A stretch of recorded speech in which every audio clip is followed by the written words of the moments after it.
നമസ്കാരം. ശ്രീകൃഷ്ണ കഥാമൃതം ഭാഗം 490. ഓം ഗം ഗണപതയേ നമ. ഓം സം സരസ്വത്യേ സ്വാഹ. ഓം ശ്രീ ഗുരുഭ്യോ നമ. ഓം ശ്രീ രംഗനാഥ ശർമ്മണേ നമ. നാരായണ നാരായണ നാരായണ നാരായണ നാരായണ നാരായണ നാരായണ നാരായണ നാരായണ നാരായണ നാരായണ. ഓം ശ്രീകൃഷ്ണാർപ്പണമസ്തു. ഓം ശ്രീകൃഷ്ണായ പരബ്രഹ്മണേ നമ. ഓം ശ്രീകൃഷ്ണായ പരമാത്മനേ നമ. ഹരേ രാമ രാമ രാമ ഹരേ ഹരേ, ഹരേ കൃഷ്ണ കൃഷ്ണ കൃഷ്ണ ഹരേ ഹരേ. അപ്പോൾ പരശുരാമചരിതം എന്ന 229 സർഗാണ് ഇന്നലെ അവസാനിച്ചത്. അതിൽ അവസാനത്തെ ശ്ലോകം 45. ആകയാൽ ഇതൊരു വിപ്രവധത്തെക്കാൾ ഉയർന്നുകൊടുതാകിയ പാപം ഭക്തിപൂർവം ഇനി പാവന തീർത്ഥസ്നാനം മാർന്ന് ഉടൻ അകറ്റിടണം നീ. അതായത് ഈ കഥയിൽ എന്താ പറയുക, ബ്രഹ്മഹത്യാപാപം എന്ന് പറഞ്ഞാൽ ഒരു ജീവനെ കൊന്നാൽ ബ്രഹ്മഹത്യാപാപ. അതുകൊണ്ട് അതെങ്ങനെ പോവുക? ബ്രഹ്മതേജസ്സിനെ സൂര്യൻ പോലെ എന്നൊക്കെ അതിന് മുമ്പ് പറയുണ്ടായി. പോലെ മിന്നിപ്പതാം ക്ഷമ കണ്ടാം പ്രസാദിക്കേണ്ടത് നമ്മളിൽ ഈശ്വരൻ. എന്നിൽ ഈശ്വരൻ പ്രസാദിക്കണമെന്നുണ്ടെങ്കിൽ എനിക്ക് എത്രത്തോളം ക്ഷമിക്കാൻ കഴിയും എന്നുള്ളതിനനുസരിച്ചിരിക്കും. ഇതന്നെയാണ് നിങ്ങളുടെ സ്ഥിതി. അപ്പോൾ വക്താവായാലും ശ്രോതാവായാലും ക്ഷമയില്ലാത്തവന് ഈശ്വരാർപ്പണമായിട്ടൊരു കാര്യം ചെയ്യാൻ പറ്റില്ല, ഈശ്വരാനുഗ്രഹം ഉണ്ടാവില്ല. അതുകൊണ്ട് ആകയാൽ ഇതൊരു വിപ്രവധത്തെക്കാൾ ഉയർന്ന കൊടുതാകിയ പാപം നീ ചെയ്തത് വളരെ അത്യന്താപേക്ഷിതമായിട്ടുള്ള ഒരു കൊടും പാപമാണ്. അതിൽ നിന്ന് രക്ഷപ്പെടണമെങ്കിൽ ഭക്തിപൂർവം ഇനി പാവന തീർത്ഥ സ്നാനമാർന്നുടൻ അകറ്റിടണം എന്നൊക്കെ പറഞ്ഞിട്ടാണ് നിർത്തിയത്. അപ്പോൾ ഇനി നമ്മൾക്ക് 230 സർഗം ക്ഷത്രിയ സംഹാരം. എന്താണ് അതിന് കാരണം എന്നാണ് പറയണത്. അപ്പോൾ ഒന്നാമത്തെ ശ്ലോകം. അപ്പോൾ ഞാനവിടെ ശ്ലോകം വായിക്കണതിൻ്റെ മുമ്പ് തന്നെ എൻ്റെ അഭിപ്രായം പറയാം. Same as is the case of ബലരാമൻ്റെ കേസ് പോലെ തന്നെയാണ് ഇവിടെ പരശുരാമൻ്റെയും കേസ് എന്നാണ് പറഞ്ഞതിന് താല്പര്യം. അതെങ്ങനെയാണെന്നുള്ളത് വായിക്കുമ്പോൾ മനസ്സിലാവും. അച്ഛൻ ചൊല്ലിയതേ മട്ടിൽ ഒരു കൊല്ലം ഭൃഗുദഹൻ തീർത്ഥ സ്നാനം ചെയ്തു വന്നാൻ എത്രയും ഭക്തിപൂർവകം. അതായത് ഈ പരശുരാമൻ ചെയ്തിട്ടുള്ള ബ്രഹ്മഹത്യാപാപങ്ങളെ ഇല്ലായ്മ ചെയ്യാൻ അച്ഛൻ പറഞ്ഞത് കേട്ട് ഒരു കൊല്ലം ഭൃഗുദഹൻ ഭൃഗുവംശത്തിലെ അവതാരമെടുത്തുള്ള ഇദ്ദേഹം തീർത്ഥസ്നാനം ചെയ്തു വന്നാൽ എത്രയും ഭക്തിപൂർവകം. അതാണ് ആവശ്യം. ഇനി രണ്ടാമത്തെ ശ്ലോകം നോക്കുക. രേണുകാദേവി ഒരു നാൾ അപ്സരസ്സുകൾ കൂടവേ. അപ്പോൾ ഈ പരശുരാമൻ്റെ അമ്മ ജമദഗ്നിയുടെ ഭാര്യ രേണുക. അപ്പോൾ ജമദഗ്നി മഹർഷിയുടെ മകനാണല്ലോ പരശുരാമൻ. അപ്പോൾ അദ്ദേഹം രേണുകാദേവി ഒരു നാൾ അപ്സരസ്സുകൾ കൂടവേ പൊന്മാലയിട്ട ഗന്ധർവരാജൻ ഗംഗയിൽ ഇങ്ങനെ ഒരു ദിവസം അപ്സരസ്സുകൾ നദിയിൽ കുളിക്കുന്നത് കണ്ടു എന്നാണ്. അപ്പോൾ അതിൽ തീർത്ഥസ്നാനം പൊന്മാലയിട്ട ഗന്ധർവരാജൻ ഗംഗയിൽ ഈ ഗന്ധർവ സ്ത്രീകളോട് കൂടി നീരാടുന്നത് കണ്ടു. വെള്ളം കൊണ്ടുവരാൻ വേണ്ടി പോയതാണ്. വിഹരിക്കുവതായി കണ്ടു. വിഹരിക്കുക എന്ന് പറഞ്ഞ അർത്ഥം സ്ത്രീകളായിട്ട് നർമ്മസല്ലാപം തമ്മിൽ വെള്ളമൊക്കെ ഊത്ത് കളിക്കുകയാണ് അവർ.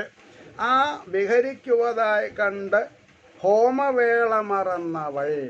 അതായത് ഈ ജമദഗ്നി മഹർഷിക്ക് സൂര്യോദയത്തിൽ ചില ഹോമകർമാദികൾ ചെയ്യാറുണ്ട്.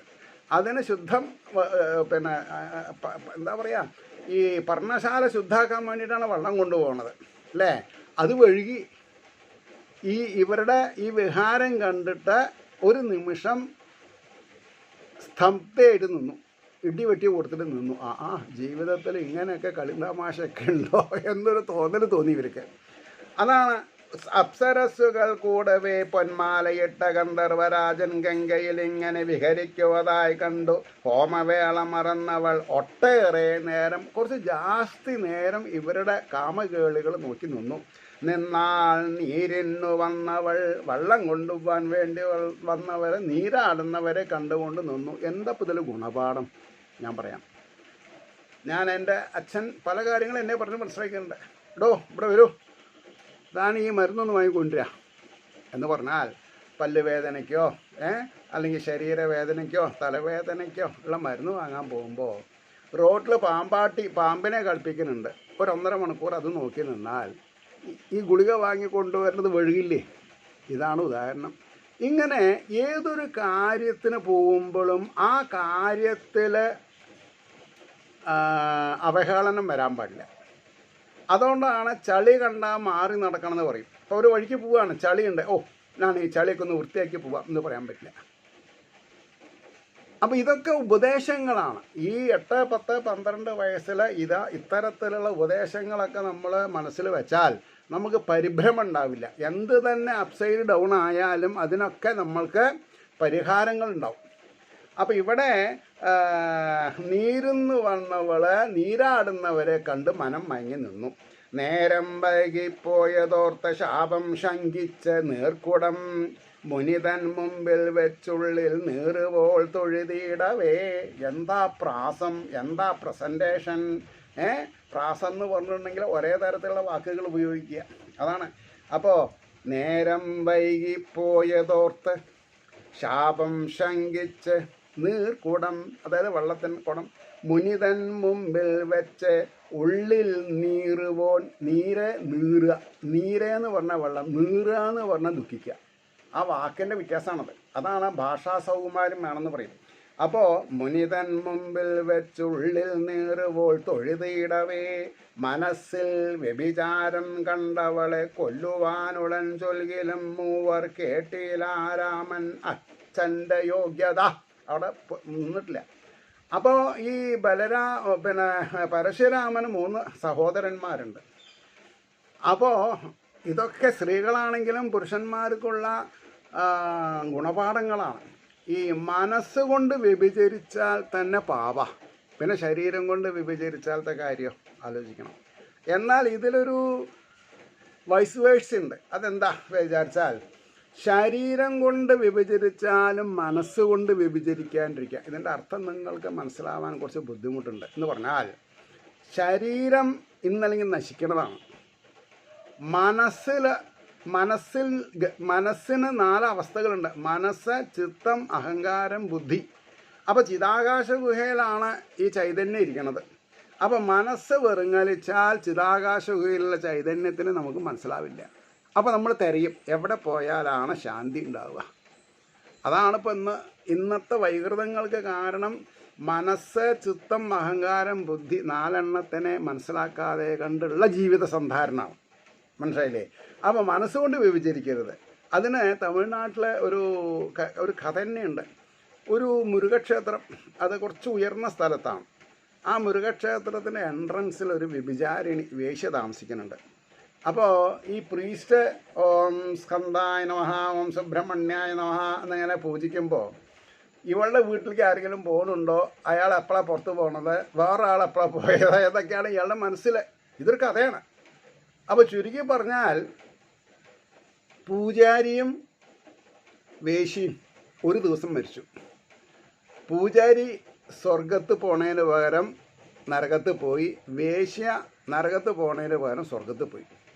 അപ്പോൾ യമധർമ്മരാജാവ് പറഞ്ഞു, എന്താ അതിന് കാരണം ചോദിച്ചാൽ, അപ്പോൾ വേശ്യ ശരീരേ വിറ്റുള്ളൂ, മനസ്സ് സുബ്രഹ്മണ്യനിൽ അർപ്പിച്ചിട്ട് കിടക്കുകയായിരുന്നു എന്നാണ് പറഞ്ഞത്. നിങ്ങൾക്ക് എത്ര ആൾക്ക് മനസ്സിലായെന്ന് എനിക്കറിയില്ല.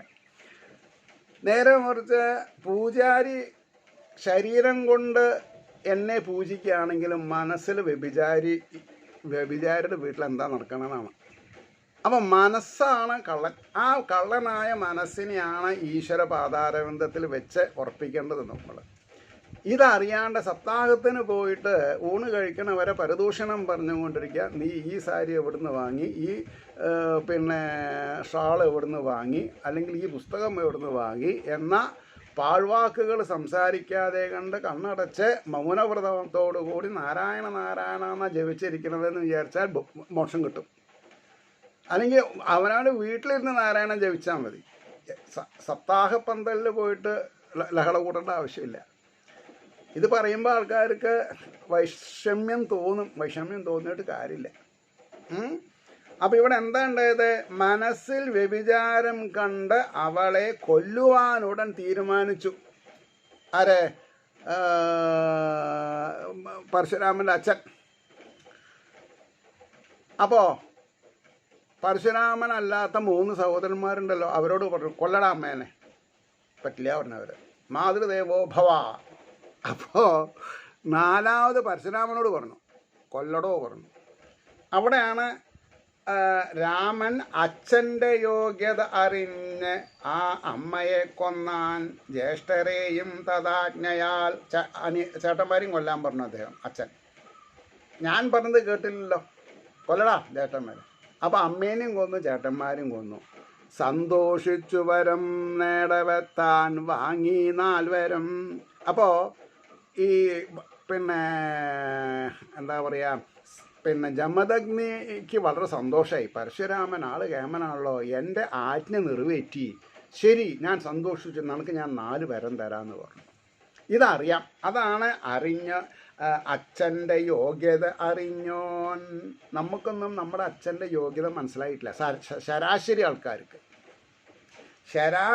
ആൾക്കാർക്ക് അമ്മയോട് സ്നേഹം കൂടും, അച്ഛനോട് വൈരാഗ്യം കൂടും. കാരണം അച്ഛൻ കർക്കശക്കാരനാവും മുക്കാലും. അച്ഛൻ കർക്കശക്കാരനാവുക കാരണമാണ് നമ്മളൊക്കെ രക്ഷപ്പെട്ടിട്ടുള്ളത്. അത് മനസ്സിലാക്കാൻ സമയമെടുക്കും. ഞാൻ എൻ്റെ കുട്ടിക്കാലത്ത് അച്ഛനെ മനസ്സിലാക്കിയ ഒരാളാണ്. കാരണം എനിക്കൊരു 10-12 വയസ്സ് മുതൽക്ക് എനിക്ക് അച്ഛൻ പലതരത്തിലുള്ള നല്ല സതുപദേശങ്ങൾ തരാൻ കാരണം ഞാൻ രക്ഷപ്പെട്ടു. ഞാൻ തന്നെ രക്ഷപ്പെട്ടു എന്ന് പറയണം. കാരണം എന്താ, അങ്ങനെയാണ് ജീവിതത്തിൽ കാലഗതി എങ്ങനെ ഉണ്ടായത്. ഞാൻ വെറുതെ അല്ല ശ്രീ രംഗനാഥ ശർമ്മണേ നമഃ എന്നുകൊണ്ട് ഇത് തുടങ്ങണത്. എന്താ, എൻ്റെ അച്ഛൻ്റെ പേര് ശ്രീ രംഗനാഥ ശർമ്മ എന്നാണ്. അപ്പം അദ്ദേഹത്തിന് ഞാൻ അനന്തപത്മനാഭനായിട്ട്, അല്ലെങ്കിൽ തമിഴ്നാട്ടിൽ തിരുനെൽവേലിയിലുള്ള ശ്രീരംഗം അമ്പലത്തിൽ ശ്രീരംഗനാഥൻ അനന്തശായിയാണ്. ആ പേരാണ് എൻ്റെ അച്ഛന്. ആ ഒരു ഗരിമേലിന് ഞാൻ അച്ഛനെ കണ്ടിട്ടുള്ളത്. കാരണം എന്താ, അങ്ങനത്തെ അന്നത്തെ ഈ ഇൻ്റർ കാസ്റ്റ് മാരേജും തൊട്ടുകൂടായ്മയൊക്കെ ഉള്ളപ്പോൾ നമ്മളെ അവരുടെ ഒപ്പം വെച്ച് ജീവിപ്പിച്ച് സംസ്കാര സമ്പന്നനാക്കിയല്ലോ. അതിനുള്ള ഒരു എന്താ പറയുക, നാമാർച്ചന അദ്ദേഹത്തിന് ഒരു ഋഷിവൈര്യനായിട്ടാണ് ഞാൻ കണക്കാക്കുന്നത്. എൻ്റെ ജീവിതത്തിൽ അത്രത്തോളം കോളിളക്കങ്ങൾ ഇല്ലാണ്ടാക്കിയിട്ടുണ്ട് അദ്ദേഹം. അപ്പം അച്ഛൻ്റെ യോഗ്യത അറിഞ്ഞോനമ്മയെ കൊന്നാൻ ജ്യേഷ്ഠരെയും തഥാജ്ഞയാൽ സന്തോഷിച്ചു വരം നൽകിയിടവെത്താൻ വാങ്ങി 4 വരം. ജീവിപ്പാനും കൊന്ന കാര്യം അറിയുവാനും ആ മഹാൻ ഞാൻ എൻ്റെ അമ്മയെ കൊന്നു എന്നുള്ളത് അവർക്ക് ഓർമ്മയുണ്ടാവാൻ പാടില്ല. അവർ ജീവിക്കും വേണം. അതേമാതിരി തന്നെ സഹോദരന്മാർക്ക് ഞാൻ അവരുടെ ഘാതകനായിരുന്നു എന്നുള്ള തോന്നലുണ്ടാവാൻ പാടില്ല. അതാണ് 4 വരം. അതാണ് അച്ഛൻ്റെ മഹിമ അറിഞ്ഞോന്ന് പറയാൻ കാരണം. ഇന്നൊക്കെ അച്ഛനെ ഗുരുവായൂരമ്പലത്തിൻ്റെ നടയിൽ വിട്ടിട്ട് പോണ രസികന്മാരുണ്ട്. ഇപ്പം ഇതിൻ്റെ ഇടയ്ക്ക് ഒരാളേനെ അച്ഛൻ്റെ മൂക്കിൽ കുഴലായിരുന്നു, മൂക്ക് കൂടെ ആഹാരം കലക്കി ഒഴിച്ചാലേ കഴിക്കാൻ പറ്റുള്ളൂ. ആൾ എന്നിട്ട് വേളാങ്കണ്ണിയിലേക്ക് പോയിരുന്നു, അമ്മേനെ വേളാങ്കണ്ണി മാതാവിനെ തൊടാൻ വേണ്ടിയിട്ട്. എന്താ കാര്യം? പോലീസ് പിടിച്ചു. അപ്പോൾ ഇവിടെ എനിക്കറിയാം അച്ഛനും അമ്മയ്ക്കും വേണ്ടി ജീവിതം കഴിച്ചിട്ടുള്ള ചില മാന്യ വ്യക്തികൾ ഇത് കേൾക്കുന്നുണ്ട്. അവരുടെ പ്രായാധിക്യത്തിൽ അവർക്ക് അനുഭവിക്കേണ്ടി വന്നിട്ടുള്ള സഹോദരന്മാരൊക്കെ കൈയൊഴിഞ്ഞ്, എൻ്റെയും കേസ് അങ്ങനെ തന്നെയാണ്. എൻ്റെ അമ്മയ്ക്ക് ആവതില്ലാതെ ഉണ്ടായപ്പോൾ പലവരോടും പറഞ്ഞു, സഹോദരിമാർ 2 ആളുണ്ട് എനിക്ക്, അവർക്ക് പോകാൻ പറ്റിയില്ല. സാഹചര്യങ്ങളുടെ സമ്മർദ്ദം എന്ന് ഞാൻ പറയുള്ളൂ. അതാണ് സത്യം. ആ സത്യം അതാണ്. അപ്പോൾ ജീവിപ്പാനും കൊന്ന കാര്യം അറിയാവാനും ആ മഹാൻ എണീറ്റു 4 വരും ഉറക്കത്തിൽ നിന്ന പോലവേ. രേണുകാദേവിയും 3 ജ്യേഷ്ഠ സഹോദരന്മാരും ഉറക്കത്തിൽ നിന്ന് ഉണർന്ന പോലെ എണീറ്റു. എന്നിട്ടോ അച്ഛനും തപശക്തി അറിഞ്ഞ് കൊന്നതാം മകൻ. അച്ഛൻ്റെ തപശക്തി എത്രത്തോളം ഉണ്ടെന്ന് മനസ്സിലാക്കിയിട്ടാണ് അമ്മയെ കൊല്ലടാ, സഹോദരന്മാരെ കൊല്ലടാ എന്ന് പറഞ്ഞപ്പോൾ അച്ഛനോട് മറുവാക്യം പറയാതെ കണ്ട് പറഞ്ഞ കാര്യം നടത്തി. പിന്നെയാണ് വരം ചോദിച്ചത്. പ്രശ്നമുണ്ടോ? ഇതൊക്കെ ഈ കഥകളൊക്കെ നമ്മൾ മനസ്സിലാക്കിയിട്ടുണ്ടായിരുന്നെങ്കിൽ എത്രയോ ആൾക്കാർക്ക് അച്ഛനെ പും എന്ന നരകത്തിൽ നിന്ന് രക്ഷിച്ച പുത്രൻ എന്നുള്ള ബഹുമതി നമുക്ക് കിട്ടും. പലവർക്കും അത് കിട്ടിയിട്ടില്ല. കാരണം എന്താ? അച്ഛൻ്റെ യോഗ്യത എന്താണെന്ന് നമുക്കറിയില്ല. എന്ത് ഉണ്ടാക്കി വെച്ചിട്ടുണ്ട്? എൻ്റെ അച്ഛൻ എനിക്ക് വേണ്ടി ഒന്നും ഉണ്ടാക്കി വെച്ചിട്ടില്ല, എന്നെ പഠിപ്പിച്ചിട്ടില്ല, നീരസമായിരുന്നു, പഠിപ്പിക്കാൻ അച്ഛൻ്റെ കയ്യിൽ കാശുണ്ടായിരുന്നില്ല എന്നൊക്കെ പരിതപിക്കണ മക്കളുണ്ട്. എനിക്ക് അവരോടൊക്കെ ഒന്നേ പറയാനുള്ളൂ. വേദാന്തത്തിൽ എന്താ പറഞ്ഞത്?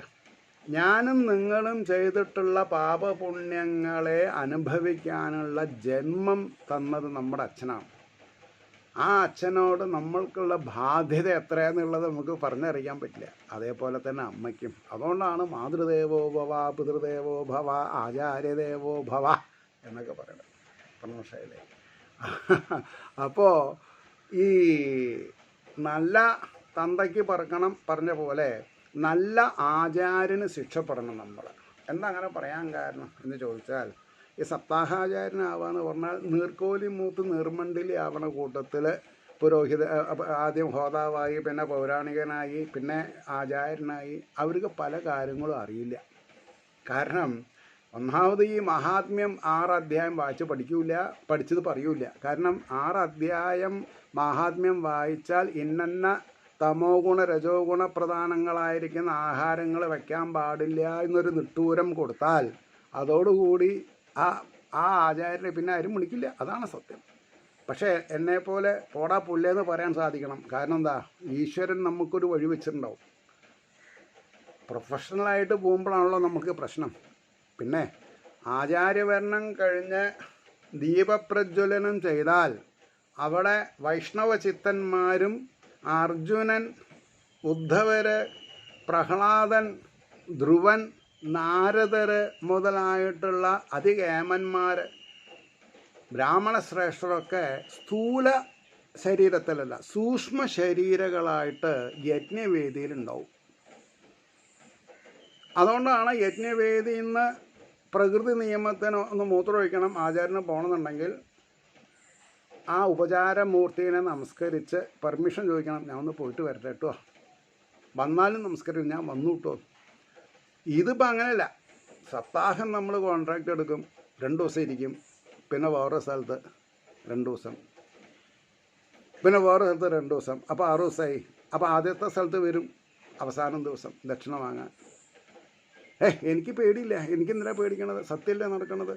അപ്പോൾ അവർക്ക് എന്ത് വൈഷ്ണവ ചിത്തന്മാരെ ആരോടാ അവർക്ക് പിന്നെ പ്രതിബദ്ധത? കാശിനോടാണ്. എന്നാൽ ഇതൊക്കെ കമ്മിറ്റിക്കാർക്ക് അറിയോ? ഈ ക്ഷേത്രങ്ങളിൽ അല്ലെങ്കിൽ പൊതുവായിട്ട് സപ്താഹം നടത്തണം, കുറച്ച് കോർപ്പസ് ഫണ്ട് വരണം എന്നല്ലാതെ കണ്ട് ഇതിൻ്റെ ത്വാത്വിക വശങ്ങൾ അറിയില്ലല്ലോ അവർക്കും, അല്ലേ?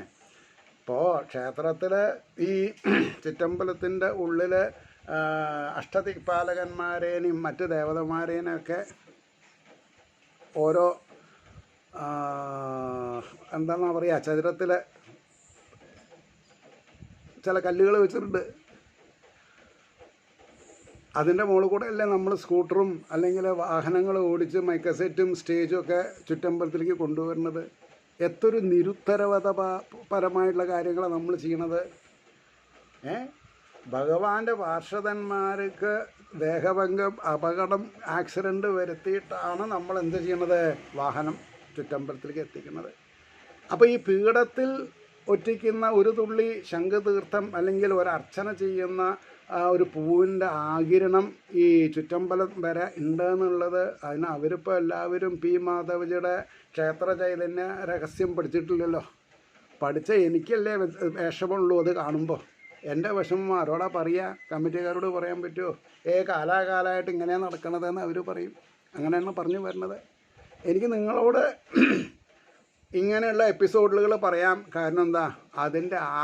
അതിൻ്റെ ആഘാതം വരുമ്പോൾ നമുക്ക് തടുക്കാൻ സാധിക്കില്ല. ക്ഷേത്ര ചൈതന്യം വർദ്ധിപ്പിക്കണതിന് പകരം ക്ഷേത്ര ചൈതന്യം നശിപ്പിച്ചാൽ നമ്മളാണ് അതിന് ഉത്തരവാദി. പറഞ്ഞോ? ഞാൻ മുൻകൂർ ജാമ്യം എടുക്കുകയാണ്. ഞാനിങ്ങനെ എൻ്റെ അറിവ് ഞാൻ അറിയണവരോട് പറഞ്ഞിട്ടുണ്ട്. ശ്രോതാക്കളാണ് സാക്ഷികൾ, ഇതെനിക്ക് പറയുള്ളൂ. അപ്പം അതാണ് ഇവിടെ പറഞ്ഞത്. അച്ഛനെഴും തപശക്തി അറിഞ്ഞ് കൊന്നതാം മകൻ കാർത്തിവീര്യാത്മജന്മാർ തന്നച്ഛനെ കൊന്നതിൻ പക 4-5 വെച്ചെന്നും നീറിയും കൊണ്ടുവാഴുകയാം. അപ്പം കാർത്തിവീരാർജുനനെ കൊന്നിട്ടുണ്ട്. ആ ഒരു ശാപം ഇല്ലാതെ കണ്ടാക്കാനാണ് ഏത് ബ്രഹ്മതേജസ്സിനെ സൂര്യൻ പോലെ മിന്നിപ്പതാം ക്ഷമ കണ്ടാം പ്രസാദിക്കേണ്ടത് നമ്മളിൽ ഈശ്വരൻ ആകയാൽ ഇതൊരു വിപ്രവധത്തെ കാളും ഉയർന്ന കൊടുതാകിയ പാപം ഭക്തിപൂർവം ഇനി പാവന തീർത്ഥ സ്നാനം ആർന്ന ഉടൻ അകറ്റിടണം നീന്ന് 229 സർഗത്തിൽ അവസാനത്തെ 2 ശ്ലോകം പറയുണ്ടായി. അതിങ്ങനെ കൂട്ടി വായിക്കാൻ സാധിക്കണം. അവിടെയാണ് ഈശ്വരീയത. ഞാനിന്ന് ആദ്യം 2 മിനിറ്റ് അത് പറഞ്ഞപ്പോൾ എനിക്ക് ചില മിസ്റ്റേക്കുകൾ പറ്റി. ഉടനെ ഞാനത് വിഡ്രോ ചെയ്തിട്ട് രണ്ടാമത് പറഞ്ഞു. കാരണം എന്താ, കഴിയുന്നിടത്തോളം എൻ്റെ ബോധത്തിന് കുറ്റമില്ലാത്ത എപ്പിസോഡുകളായിരിക്കണം. ഉറക്കം വരുമ്പോൾ ചിലപ്പോൾ കൊട്ടുവായ വരും. അത് എനിക്ക് തീർത്തില്ല. 29ാമത്തെ മിനിറ്റിൽ കൊട്ടുവായ വന്നാൽ എനിക്കത് ഓഫ് ചെയ്യാൻ പറ്റില്ല ഒരു രക്ഷയിൽ. അപ്പോൾ പറഞ്ഞു വന്നതിൻ്റെ താല്പര്യം, വീര്യാത്മജന്മാർ അർജുനൻ്റെ മക്കള് ആ അച്ഛനെ കൊന്ന സങ്കടത്തിൽ തന്നച്ഛനെ കൊന്നതിൻ പക 4-5 ഉള്ളിൽ വെച്ച് എന്നും നീറിയും കൊണ്ടുവാഴുകയാം. രാമൻ ജ്യേഷ്ഠരോടും കാട്ടിൽ പോയ തഞ്ചം മറിഞ്ഞുടൻ പകരം വേട്ടുവാൻ കഷ്ടം മണഞ്ഞാരവരാശ്രമം. ജമദഗ്നിനെ എടുത്ത് തല്ലി കൊന്നു എന്നെ. ജമദഗ്നിനെ തല്ലിക്കൊന്നു ഈ 5 ആൾക്കാരെ. രാമൻ ജ്യേഷ്ഠന്മാരോടും കാട്ടിൽ പോയ തഞ്ചം മറിഞ്ഞുടൻ പകരം വെട്ടുവാൻ കഷ്ടം മണഞ്ഞാരവർ ആശ്രമം. ഹോമം കഴിഞ്ഞു ഭഗവത് ധ്യാനം ചെയ്യും മുനീന്ദ്രനെ രേണുകാദേവി വാവിട്ടു ഗഞ്ചിയും പടുപാപികൾ കൂട്ടാക്കിയിടാതെ അതിക്രൂരമായുള്ളോർ കൊന്നു നിർദ്ദയം. അരുത് അരുത് എന്ന് രേണുകാദേവി നിലവിളിക്കുക. അതൊന്നും കൈക്കൊള്ളാതെ കണ്ട് 4-5 ആൾക്കാരെ നിർദ്ദയം ക്രൂരമായിട്ട് ഹോമാദികൾ ചെയ്ത് നമസ്കരിച്ച് ധ്യാനിച്ചു കൊണ്ടിരിക്കുന്ന മണി അടിച്ചു അമ്പലത്തിൽ, ശിവൻ്റെ അമ്പലത്തിൽ നട തുറക്കണം, കൊന്നു. അപ്പോൾ വ്യാസരുടെ തൂലിക എങ്ങനെ ചലിക്കുന്നത്? എത്രത്തോളം അധോഗതി പ്രാപിക്കും അത്രത്തോളം ആൾക്കാരെ ക്യാരക്ടേഴ്സിനെ നിരത്തി. ഇനി അവർ മുഖാന്തരം 21 വട്ടം ക്ഷത്രിയന്മാരെ ഉന്മൂലനാശനം ചെയ്യാൻ കഴിവുള്ള ഒരാളാണ് ഈ പരശുരാമൻ എന്നുള്ള അത് അറിയിക്കാൻ വേണ്ടിയിട്ടാണ് ഈ കഥ. അല്ലാന്ന് പറയാൻ പറ്റുമോ? അതുകൊണ്ടാണ് പറഞ്ഞത്, ഹോമം കഴിഞ്ഞു ഭഗവത് ധ്യാനം ചെയ്യും മുനീന്ദ്രനെ രേണുകാദേവി വാവിട്ടുകഞ്ചിയും പടുപാപ്പികൾ കൂട്ടാക്കിയിടാതെ അതിക്രൂരരായുള്ളോർ കൊന്നു നിർദ്ദയം. ക്ഷത്രബന്ധുക്കൾ തലയും കൊണ്ടുപോയ രസത്തുക്കൾ. ക്ഷത്രബന്ധുക്കൾ തലയും കൊണ്ടുപോയ രസത്തുക്കൾ മാറത്തടിച്ചു ദുഃഖാർത്തയായ പത്നി ഉറക്കവേ വിളിച്ചു, രാമാ നീ ഓടി വരൂ വേഗത്തിലെങ്ങു നീ എവിടെയാണെങ്കിലും ഉടനെ വാ. നിൻ്റെ അച്ഛനെ ഇതാ കൊന്നു, തലയും കൊണ്ടുപോയിട്ടുണ്ട്. ഇനി ശവദാഹം എങ്ങനെയാണ് ചെയ്യുക? ഇതൊക്കെയാണ് വേവലാതി.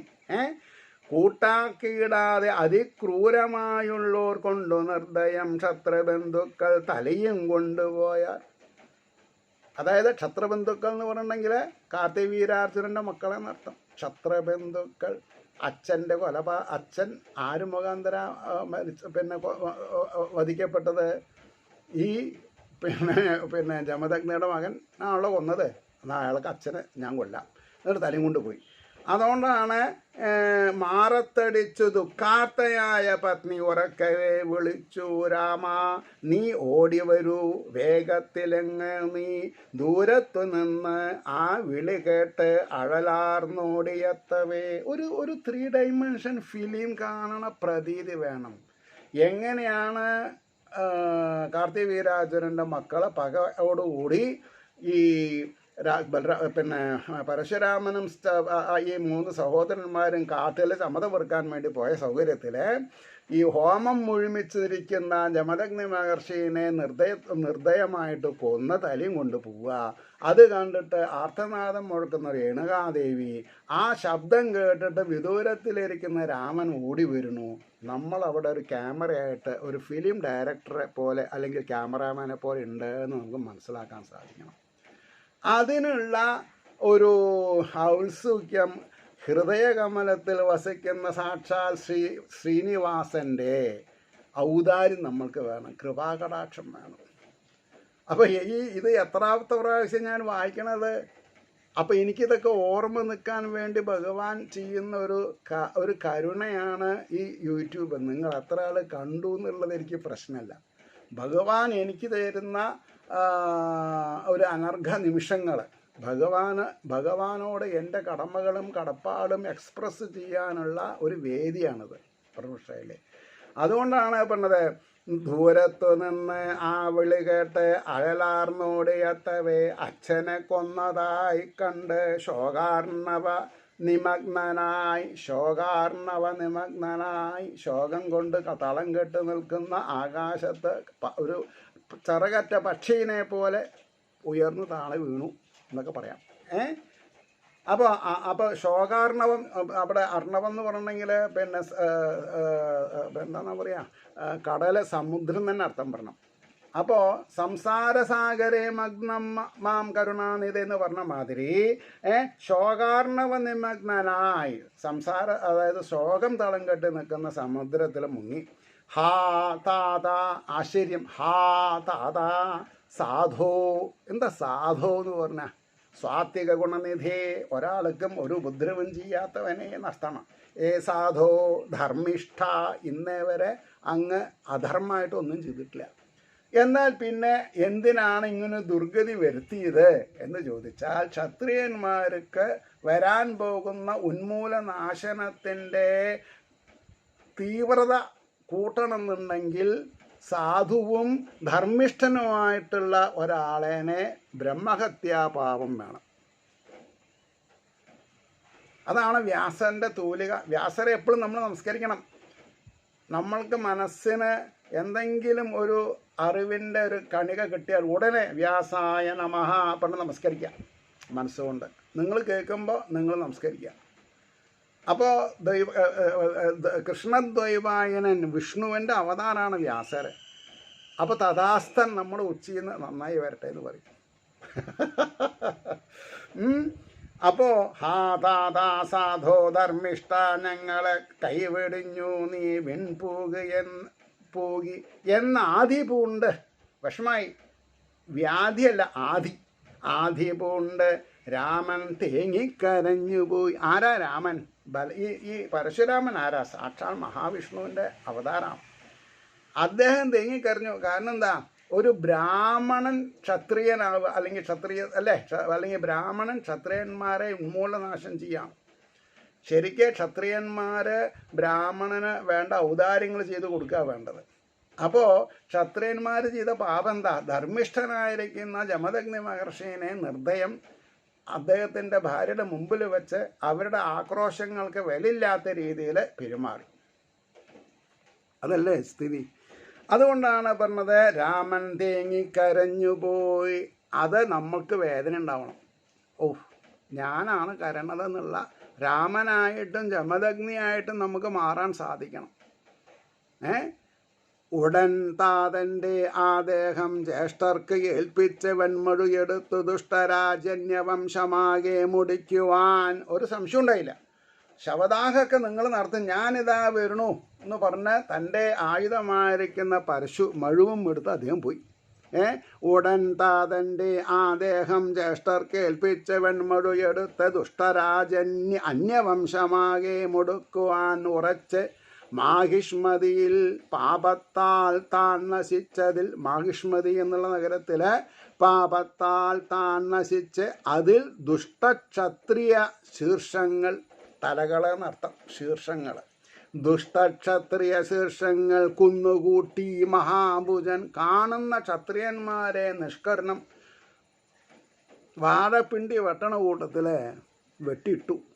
ബ്രഹ്മദ്വേഷികൾ പേടിക്കും ചോരപ്പുഴയൊഴുക്കിനാൻ, ബ്രഹ്മദ്വേഷികൾ പേടിക്കും ചോരപ്പുഴയൊഴുക്കിനാൻ, പിതാവിനെ കൊന്നതോതി 21 വട്ടമാം.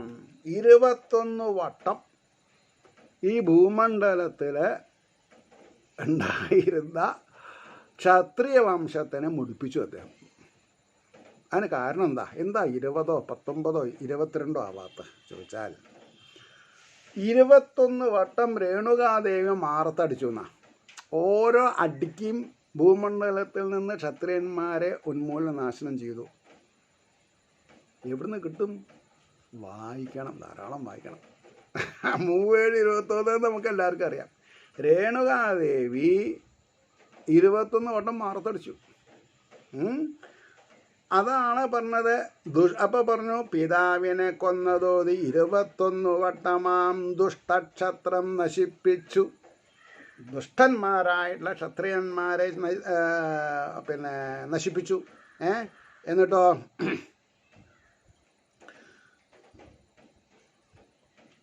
ദുഷ്ടക്ഷത്രം നശിപ്പിച്ചു തീർത്തത ഒരു രുധിരഹ്രദം.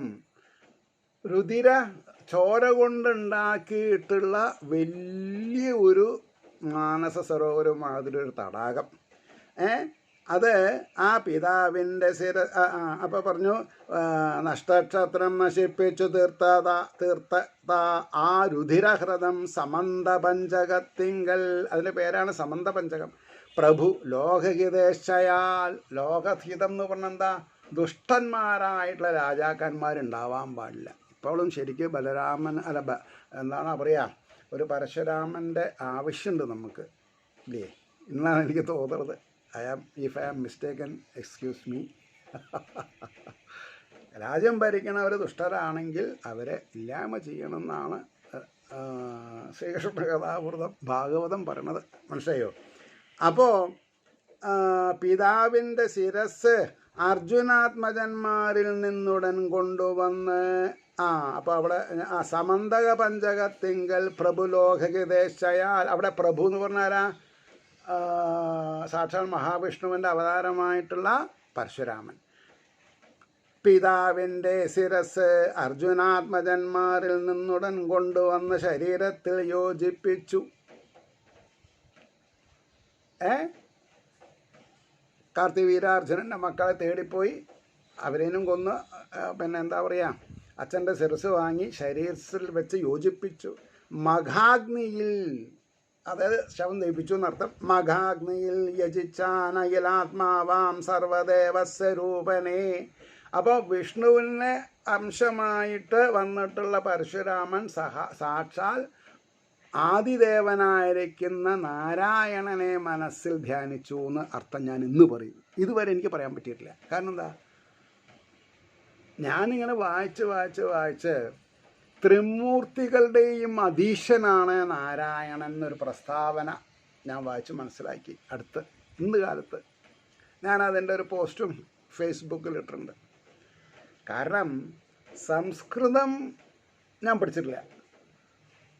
ട്രാൻസ്ലേഷൻസ് നോക്കിയിട്ടാണ് ഞാൻ എല്ലാം പറയണത്. പക്ഷെ ചില ട്രാൻസ്ലേഷൻസിൽ മുഴുവൻ കാര്യം നമ്മൾക്ക് പിടികിട്ടില്ല. അപ്പോൾ അതിന് പ്രോസ് വായിക്കണം. അങ്ങനെ പ്രോസ് വായിക്കുമ്പോൾ എനിക്ക് കിട്ടി, ഏകമായിരിക്കുന്ന പരബ്രഹ്മം ത്രിവിധമായി പിരിഞ്ഞു. ഓ ശരി. അപ്പോൾ ആ പരബ്രഹ്മം ആരാ? ആദിനാരായണൻ. എന്താ ആദി എന്ന് പറയാൻ കാരണം? നാരായണൻ മാത്രമേ ഉണ്ടായിരുന്നുള്ളൂ. അപ്പം ആ നാരായണൻ ത്രിവിധമായി പിരിഞ്ഞപ്പോൾ സാത്വിക ഗുണനിധിയായിരിക്കുന്ന അംശത്തിനെ വിഷ്ണു എന്ന് പേരിട്ടു. ഇപ്പം നമ്മൾക്ക് വിഷ്ണു നാരായണനൊക്കെ ഇന്ന് വരെ എനിക്ക് ഒന്നായിരുന്നു. അങ്ങനെയല്ല, അത് അവിടേക്കാണ് വ്യത്യാസം. ആദിനാരായണൻ. അപ്പോൾ നാരായണ എന്ന് ജപിക്കുമ്പോൾ ആദിനാരായണൻ ഓർമ്മ വരണം. അതാണ് ബ്രഹ്മതേജസ്. അപ്പോൾ നമ്മൾക്ക് ട്രാൻസ്ലേഷനിലും ഒരുപാട് മിസ്റ്റേക്കുകൾ ഉണ്ടാവും. നമ്മളെ പറഞ്ഞ് പറ്റിക്കുകയാണ് ആ വിവരമില്ലാത്തവരെ. പ്രമോഷനുണ്ടോ? അപ്പോൾ ഇവിടെ യജിച്ചാനഖിലാത്മാവാം സർവദേവസ്വരൂപനെ, എല്ലാ ദേവതകളുടെയും സ്വരൂപനായിരിക്കുന്ന ഭഗവാനെ. അവിടെ ഞാൻ നിർത്താം, കാരണം സമയം പോയി, 34-35 മിനിറ്റായി.